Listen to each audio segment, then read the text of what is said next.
PlayStation will eventually abandon console exclusives and follow Xbox's strategy, Moon Studios CEO believes. Console exclusivity will eventually become a thing of the past for PlayStation as it has with Xbox, due to how consoles and the market as a whole have changed, the Moon Studios CEO believes.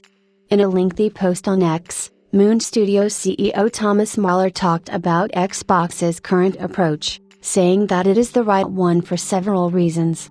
A few years back, the studio decided not to make No Rest for the Wicked under Microsoft because it would have prevented the game from being released on PlayStation consoles and Nintendo Switch and would have impacted the game considerably, as the studio felt that multiplayer and crossplay are an important part of the experience.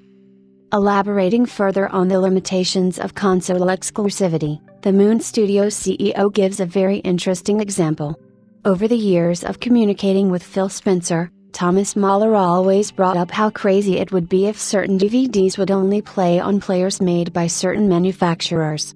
If this is crazy for movies, Mahler asks, then why is it different with games, considering how both PlayStation and Xbox consoles are powered by essentially the same hardware and have the same controller?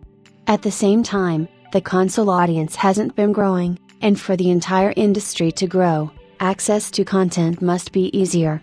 This is achieved by reducing the cost of entry, which is what Microsoft is doing with its current strategy.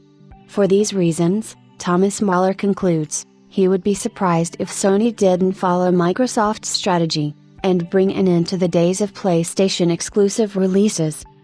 Microsoft started doing away with Xbox exclusives last year and has since released multiple games on PlayStation 5 and Nintendo Switch, including Hi-Fi Rush, Grounded, and Sea of Thieves.